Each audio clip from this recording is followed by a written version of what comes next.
Hello friends, I am Guri. Welcome to my channel. तो आज का हमारा टॉपिक है व्यष्टि तथा समष्टि अर्थशास्त्र, माइक्रो और मैक्रो इकोनॉमिक्स। अर्थशास्त्र को सामान्यतः दो भागों में विभाजित किया जाता है, पहला व्यष्टि अर्थशास्त्र और दूसरा समष्टि अर्थशास्त्र।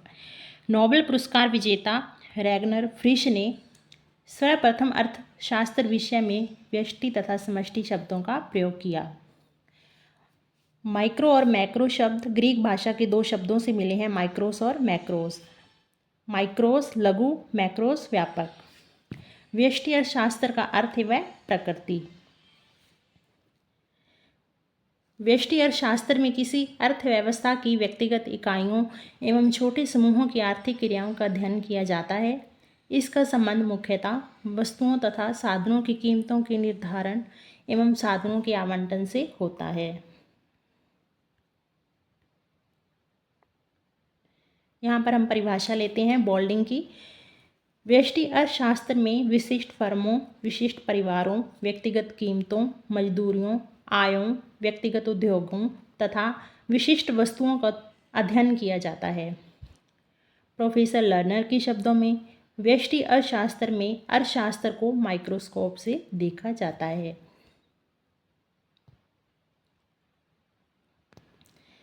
व्यष्टि अर्थशास्त्र का अध्ययन का मुख्य उपकरण सीमांत विश्लेषण एवं कीमत सिद्धांत है। इसकी सहायता से प्रमुख आर्थिक समस्याओं का विश्लेषण किया जाता है। मुख्य बातें। व्यष्टि अर्थशास्त्र से संबंधित है, ये मेन पॉइंट आप ध्यान से पढ़ लेना इनको। व्यष्टि अर्थशास्त्र का संबंध मुख्यतः वास्तविक अर्थशास्त्र से होता है, न कि आदर्शात्मक अर्थशास्त्र से। वास्तविक अर्थशास्त्र और आदर्शात्मक अर्थशास्त्र को हमने पिछली वीडियो में कवर किया था। व्यष्टि अर्थशास्त्र का संबंध आंशिक साम्य से है, न कि सामान्य साम्य से।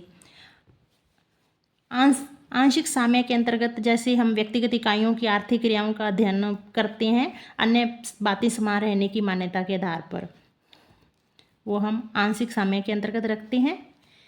और व्यष्टि अर्थशास्त्र का संबंध तुलनात्मक स्थैतिकी से है, न कि प्रावैगिकी से। और तुलनात्मक स्थैतिकी में दो साम्यों की स्थितियों की तुलना की जाती है।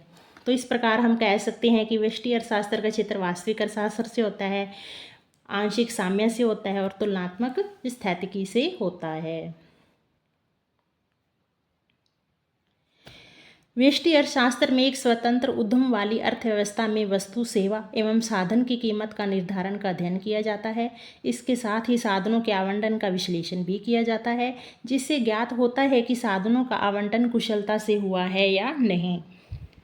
चूंकि आर्थिक कुशलता का अध्ययन कल्याणकारी अर्थशास्त्र में किया जाता है, अतः कल्याणकारी अर्थशास्त्र भी व्यष्टि अर्थशास्त्र का विषय क्षेत्र बन जाता है।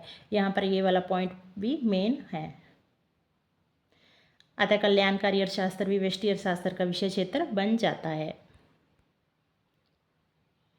अब हम आते हैं व्यष्टि अर्थशास्त्र का क्षेत्र। इसके अध्ययन क्षेत्र में मुख्यतः तीन सिद्धांत सम्मिलित किए जाते हैं। वस्तु कीमत निर्धारण सिद्धांत, इसके दो प्रमुख भाग हैं, उपभोक्ता व्यवहार का सिद्धांत, उत्पादन एवं लागत के सिद्धांत। दूसरा नंबर है साधन कीमत निर्धारण सिद्धांत, इसे वितरण का सिद्धांत भी कहते हैं। साधन कीमत निर्धारण सिद्धांत को वितरण का सिद्धांत भी कहा जाता है, जिसमें चार प्रमुख सिद्धांत आते हैं। पहला है मजदूरी के सिद्धांत, दूसरा लगान के सिद्धांत, तीसरा ब्याज के सिद्धांत और चौथा लाभ के सिद्धांत। आर्थिक कल्याण का सिद्धांत, इसके अंतर्गत पैरेटो अनुकूलतम, इसकी विभिन्न शर्तें, सामाजिक कल्याण फलन और आर्थिक कल्याण के विभिन्न सिद्धांत आते हैं। अब हम पढ़ते हैं व्यष्टि अर्थशास्त्र का महत्व। अनेक सैद्धांतिक और व्यवहारिक उपयोग होने से अर्थशास्त्र में व्यष्टि विश्लेषण का महत्व बढ़ जाता है। वस्तु की कीमत का निर्धारण, साधन की कीमत का निर्धारण, वस्तु की कीमत का निर्धारण, जैसे व्यष्टि अर्थशास्त्र में किसी वस्तु की कीमत का निर्धारण उस वस्तु की मांग और पूर्ति के माध्यम से किया जाता है।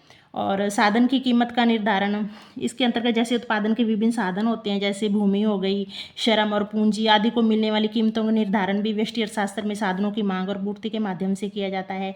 अर्थव्यवस्था की कार्यप्रणाली को समझने में सहायक है।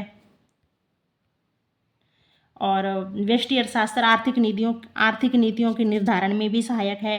रेखीय प्रोग्रामिंग एक मैथमेटिकल टेक्निक है।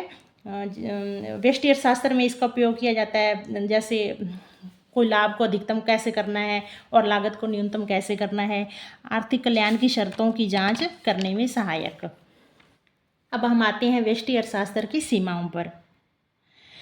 संपूर्ण अर्थव्यवस्था के प्रति उदासीन। पहला पॉइंट है, व्यष्टि अर्थशास्त्र संपूर्ण अर्थव्यवस्था के प्रति उदासीन है, क्योंकि इसमें व्यष्टि अर्थशास्त्र में विशिष्ट व्यक्तिगत इकाइयों का ही अध्ययन किया जाता है। संपूर्ण व्यवस्था की हमें जानकारी प्राप्त नहीं हो पाती। और दूसरा है अवास्तविक मान्यताएं, जो जैसे व्यष्टि अर्थशास्त्र के सिद्धांत है जो वो अवास्तविक मान्यता पर आधारित है। जैसे अपने ले लेते हैं, पूर्ण रोजगार की मान्यता हो गई, स्वतंत्र व्यापार की मान्यता हो गई, और अन्य बातें समान रहने की मान्यता होगी, जो कि अवास्तविक है। अनेक आर्थिक समस्याओं के अध्ययन में असमर्थ है व्यष्टि अर्थशास्त्र। जैसे बेरोजगारी की समस्या हो गई, मुद्रास्फीति की समस्या हो गई, और इसी प्रकार से जैसे हम ले लेते हैं राष्ट्रीय आय और उत्पादन का अध्ययन भी व्यष्टि अर्थशास्त्र के अंतर्गत नहीं किया जाता है।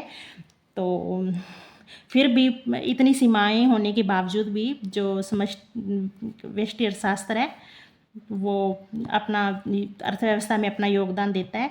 तो फ्रेंड्स, आज की वीडियो में इतना ही। आगे आने वाली वीडियो में हम समष्टि अर्थशास्त्र के बारे में पढ़ेंगे। और अगर आपको हमारी वीडियो अच्छी लगी तो इसे लाइक करें और चैनल को सब्सक्राइब करें। Thank you.